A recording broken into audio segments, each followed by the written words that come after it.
यहाँ पर देखिए प्रश्न क्रमांक 7 क्या है। चित्र में कौन से दो त्रिभुज एबीसी के समरूप है, नाम लिखिए। ठीक है, ठीक है। तो देखिए यहाँ पास, और फिर दूसरा प्रश्न क्या है, एक्स और वाई के मान क्या होंगे। ओके, तो देखिए पहला का आंसर क्या है, त्रिभुज ए सी एम, त्रिभुज ए सी और एम, ठीक है, व त्रिभुज बी सी एम, ये त्रिभुज जो है बी सी एम, ये दोनों क्या होंगे, ये दोनों जो है त्रिभुज ए बी सी, इन दोनों के समरूप होंगे। क्या होंगे, इन दोनों के समरूप। क्यों, क्योंकि ये दोनों जो है इसके अंदर बने हुए हैं। ठीक है, ये दोनों त्रिभुज क्या है, इसके अंदर बने हैं, इस ए बी सी के, तो क्या होंगे, इसके समरूप होंगे। ओके, आया समझ में। तो यहाँ पास ये जो त्रिभुज है सी ए एम और सी एम बी, ये दोनों जो है समरूप होंगे ए बी सी के। ठीक, इतना समझ में आया सबको। अब चलिए दूसरा प्रश्न को हल करते हैं। दूसरा में क्या है, दूसरा में हमें जो है एक्स और वाई के मान निकालने हैं। ओके, तो देखिए यहाँ पास क्या है, त्रिभुज ए सी एम, ये क्या है, समरूप है त्रिभुज ए बी सी के। ठीक है, त्रिभुज ए बी सी के। व हमें क्या दिया है, त्रिभुज बी सी एम भी क्या है, त्रिभुज बी सी एम भी क्या है, समरूप है त्रिभुज ए बी सी के। दोनों त्रिभुज क्या है, आपस में समरूप है।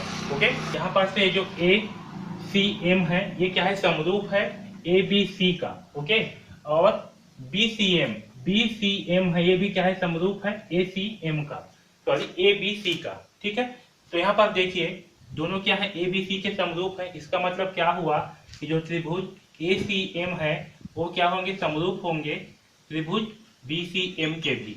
ठीक, ठीक है, इतना समझ में आया सबको। अब देखिए क्योंकि ये दोनों त्रिभुज क्या है, आपस में समरूप हो गए। कौन कौन से त्रिभुज, ए सी एम और त्रिभुज बी सी एम, ये दोनों क्या है, आपस में समरूप। ए सी एम और ये बी सी एम, ये दोनों क्या है, आपस में समरूप है।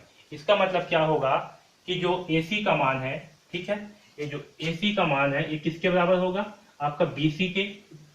ठीक, ए सी बराबर बी सी, और हम सी एम बराबर लेंगे बी एम। ठीक है, क्या होंगे, संगत भुजाओं के, क्योंकि दोनों त्रिभुज क्या है, आपस में समरूप है, इसलिए इसकी संगत भुजाएं का अनुपात भी क्या होंगे, आपस में समान होंगे। ठीक है, तो ए सी बटे बी सी और सी एम बटे बी एम, ए सी बटे बी सी और सी एम बटे बी एम। ओके, तो चलिए इसमें जो है सारे मानों को रखते हैं। तो ए सी का मान कितना है, ए सी का मान है एक्स, यहाँ होगा एक्स बटे बी सी। बी सी का मान कितना है 20, तो यहाँ होगा बटे 20 बराबर सी एम। सी एम का मान कितना है 12, तो यहाँ होगा 12 बटे बी एम।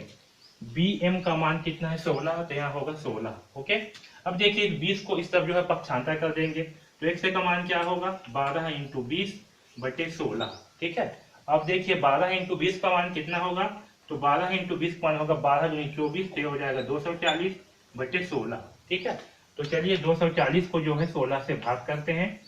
तो देखिए 16 एकम 16, ठीक है, घटाएंगे 14 में से 6 घटाएंगे तो क्या बचेगा 8। ठीक है, एक से एक दिया कैंसल, यहाँ हटाएंगे 0 को, और 16 पंचे क्या होता है, तो 16 पंचे होता है 80। ठीक है, 16 पंचे क्या होता है, 16 पंचे होता है 80, तो क्या प्राप्त हुआ हमें 15। तो यहाँ से जो है हमें x का मान कितना प्राप्त हुआ, x का मान प्राप्त हुआ 15। ठीक है, तो 240 को 16 से भाग करने पर कितना प्राप्त होगा 15, तो x का मान हुआ 15। ठीक, इसी प्रकार से देखिए क्योंकि दोनों त्रिभुज क्या है, आपस में समरूप है। कौन कौन से, ए सी एम समरूप है त्रिभुज बी सी एम का, है ना। तो यहाँ से ए एम बराबर ए एम बटे क्या होगा, ए एम बटे होगा सी एम के बराबर सी एम बटे होगा एम बी। ठीक है, सी एम बटे होगा एम बी। ठीक, संगत भुजाओं का अनुपात क्या होंगे, आपस में बराबर होंगे। ठीक है, तो ए एम बटे होगा सी एम, ठीक है, और आपका सी एम बटे होगा एम बी।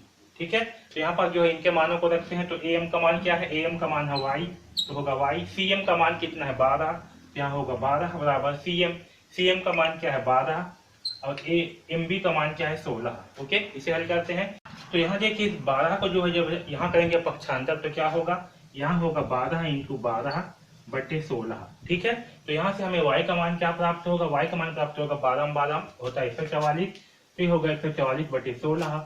और जब 144 को 16 से करेंगे भाग, तो क्या होगा 16 निया होता है 144। ठीक है, तो यहाँ से y का मान प्राप्त होगा 9। ठीक है, तो इस प्रकार से हम इस प्रश्न क्रमांक 7 को हल करेंगे। हमें दूसरा प्रश्न में x और y का मान क्या प्राप्त होगा, तो हमें जो है x और y का मान प्राप्त होगा।